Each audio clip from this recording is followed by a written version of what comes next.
The following is a production of Neural Network Media and is completely AI generated. It is intended for entertainment and educational purposes only.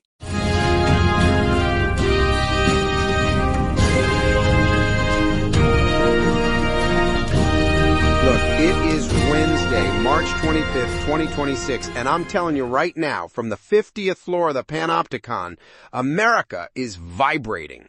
I've had my morning scotch, I've had my hit of pure O2, and I am ready to burn the house down to save the foundation. God, Julian, it's 9 in the morning, and you already sound like you're pitching a used car to a guy who's on fire. I'm sitting here in Queens, the sirens are going off outside my window like a Greek chorus of urban decay, and I'm looking at these headlines. It's a heavy day, folks. It's a busy, bruising kind of day. A bruising day? Mary, it's a beautiful day. We've got news today that makes yesterday look like a PTA meeting. Yesterday, we were talking about Mark Wayne Mullen's absurd confirmation at DHS and the war premiums hitting travelers. And today we're seeing the receipts of that chaos. The TSA is in a full-blown labor revolt, and the 82nd Airborne is packing their bags for the desert. And don't forget the shadow surveillance state buying our secrets because they're too lazy to get a warrant. Plus, we actually have a little bit of a silver lining in Florida, of all places. Oh, the Mar-a-Lago flip. I want to bottle that feeling and sell it as an energy drink. But look, we have a lot of ground to cover. It's an action-packed show, and honestly, if you're not paying attention right now, you're basically asking to be steamrolled by the administration. All right, let's get into the gears and the grease. Where are we starting? We have to start with the drums of war, Mary. Operation Epic Fury is entering its 4th week, and the surgical lie has officially been cauterized. According to reports from United 24 and the Military Times, the Pentagon is readying up to 4,000 more troops, elite soldiers from the 82nd Airborne, to join the 50,000 already in the Middle East. It is absurd to keep calling this a limited response. It was never limited. I said it weeks ago, Julian. You don't drop that much ordnance on power grids and call it a nudge. Now we're looking at a ground invasion scenario. The planners are eyeballing the Strait of Hormuz shoreline. They want to put boots on the ground at Kargan Island. They're not just trying to stop a war. They're trying to seize the plumbing of the global oil market. Look, the casualty count is already creeping up. 13 service members killed, 300 wounded. And for what? So Marco Rubio can play super secretary in France? He's currently at the G7 summit in Cernay-le-Ville, acting as both the top diplomat and the national security advisor. It's a consolidation of power that would make a Roman emperor blush. Rubio in France. I bet he's trying to sell the Europeans on a reconstruction plan for a country he hasn't even finished blowing up yet. It's the same old song.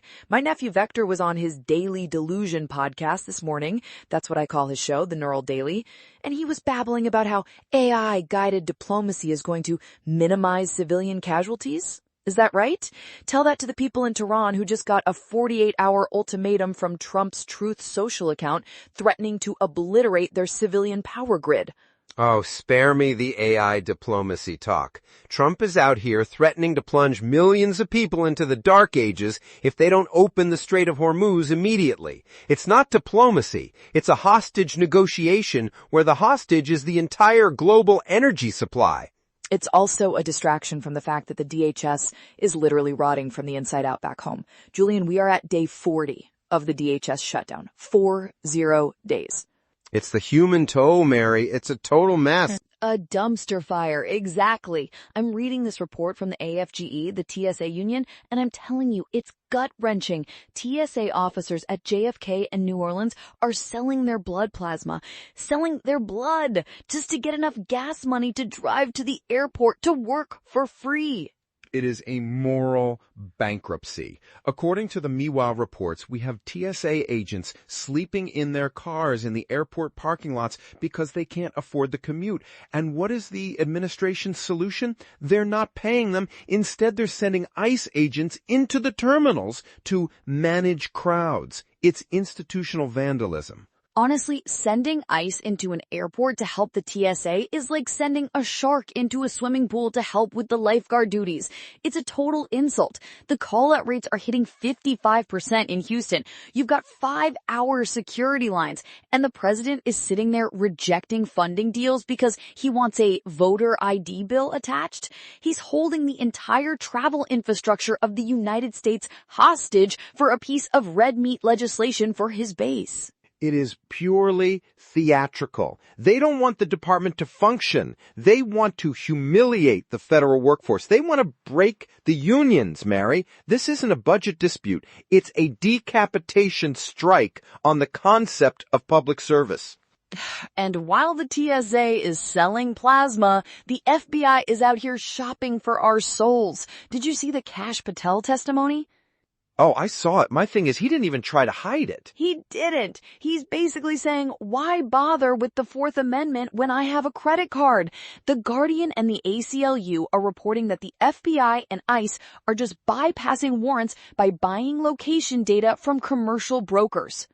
It's the shadow surveillance state. I have entries in the Black Book on these data brokers that would make your hair curl. Mary, these companies are scraping everything, where you shop, who you sleep with, where you protest, and selling it to the highest bidder, which just happens to be the federal government. And now they've got this AI-enhanced tip processing from Palantir. They're cross-referencing that commercial data with federal databases to find people for deportation.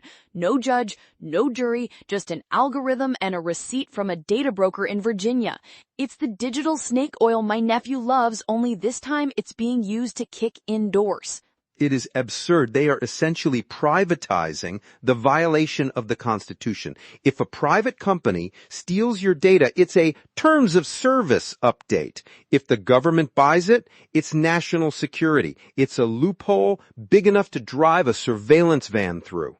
Look, I gotta tell you, even with all that garbage, the news isn't all grim. We had some special elections yesterday that actually gave me a reason to put a little extra cream in my coffee this morning. You're talking about Emily Gregory. God, I love a good upset. Flipped a seat in Florida House District 87, which, for those of you not looking at a map, is the district that literally contains Mar-a-Lago. She beat a Trump-endorsed Republican by nearly 800 votes in a district Trump won by double digits in 2024. That is a massive swing. It's like the voters woke up and realized the guy living in the big house on the hill is the one who's been letting the roof leak on the rest of the neighborhood. It's the lead weight strategy. I've been saying this. Tethering these local GOP candidates to Trump's manic energy is starting to backfire in suburban America. People are tired, Mary. They're tired of the shutdowns, they're tired of the wars, and they're tired of the drama.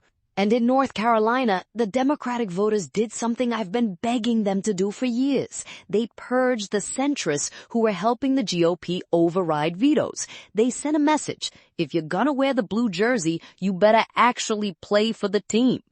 It was a beautiful thing to watch. But look, we have to talk about the billionaire gift in Portland. It is a classic case of corporate welfare masquerading as community development. Oh, don't get me started on the Motor Center deal. $870 million in public money for an arena? For a guy named Tom Dundon who made his money in subprime auto lending? It's disgusting. According to ProPublica, Dundon's former company was basically the poster child for predatory lending, and now the Oregon legislature is handing him $365 million in state bonds while people are literally sleeping on the streets of Portland because they can't find a bed. They're even talking about dipping into the Clean Energy Fund, money meant for low-income communities to go green, to pay for a billionaire's basketball court. It's like taking the neighborhood's grocery money and using it to buy the local landlord a new yacht. It's the same old game. We've got a massive shortage of housing, but we've always got enough money for a stadium. State Senator Con Pham tried to get an amendment in there to make Dundon share the profits, but it was rejected. Of course it was. Why would the donor class want to share when they can just take? Speaking of taking, have you seen what Linda McMahon is doing at the Department of Education? The DEI assault. It's not just rhetoric anymore. They're using the GSA, the General Services Administration, as a bureaucratic wrecking ball. They're telling universities and K-12 districts that if they want federal funding, they have to certify they don't have any illegal DEI programs. They're bypassing the courts. It's a funding trap. They know they can't win the moral argument, so they're using the purse strings to choke out any mention of equity. It's an assault on the very idea of a diverse society. They want to turn our schools into factories for a very specific, very narrow version of Americanism. And meanwhile, they're letting the gamblification of our politics run wild. Have you looked at Kalishi lately? I've seen the numbers. $2.6 billion in sports trades during March Madness? It's not just sports, Julian. It's prediction markets for everything. They're turning our democracy into a casino. Adam Schiff and John Curtis, a Republican, mind you, introduced a bill to ban this backdoor gambling because it's becoming a systemic risk. It's the gamification of reality. If you can bet on an election, you have an incentive to tip the scales. It's insider trading for the masses. I'm telling you, it's a recipe for disaster. And speaking of disasters, can we talk about the death of Sora?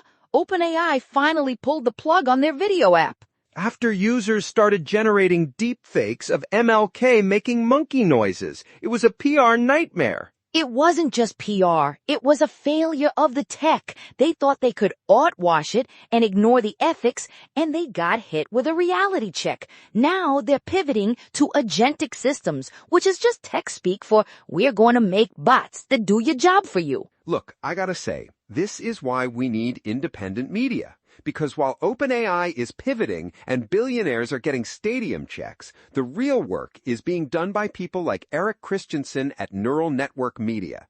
He's not a corporate conglomerate. He's a builder who poured his own heart into this platform so we could have these raw conversations.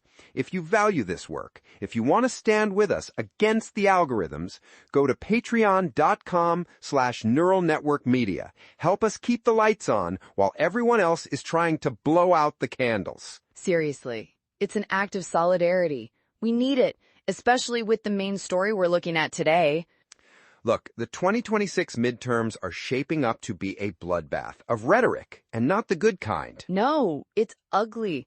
The main thing I'm seeing today, and it's breaking my heart, is this massive surge in Islamophobia.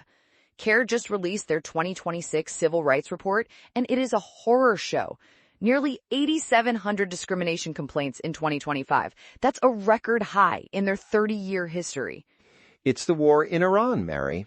Every time we drop a bomb over there, someone drops a hateful comment or a brick through a window over here. The GOP has completely abandoned any sense of nuance. They're not just attacking a government in Tehran, they're attacking the identity of millions of Americans. They're treating Islam as an existential threat to the country. And look at what's happening in New York with Zohran Mamdani. He's the first Muslim mayor of NYC, and he's being treated like a foreign agent by the far-right media. The dehumanization is off the charts. We're talking about a 96% increase in complaints in Minnesota alone. It is a perfect storm. You've got the war, the midterm primary season, and a rise in far-right extremism that the GOP leadership is just silent about. They're letting it happen because they think it wins them votes in the exurbs. It's the new normal of 2026. If you're different, you're a target. We're seeing a shift from tapping wires to literally targeting people in their workplaces. Hennepin County is actually suing the feds right now because the Trump administration won't share evidence about ICE shooting deaths in Minnesota. They're hiding the bodies, Julian. Look, the right to be different is being narrowed every single day. If we don't stand up for the folks being targeted by this rhetoric, we're next. It's that simple. Politics is a team sport, and right now our teammates are being harassed, surveilled, and silenced. It's a lot. It's a heavy, heavy day. But we're still here, Julian. We're still talking. And we're still winning special elections in the heart of the beast. Look, it's a long road to November, but if Mar-a-Lago can flip, anything can happen. I'm not gonna lie, I needed that Gregory win today. It's like a little bit of oxygen in a room that's getting very, very smoky. Exactly. All right, everyone. Stay sharp, stay loud, and for the love of democracy, stay informed. We'll be back here tomorrow to see what else the Republican terrorists have planned for us. I'm gonna go drink a second pot of coffee and stare at my stacks of VHS tapes until the world makes sense again. You hate to see it, but we're here for it.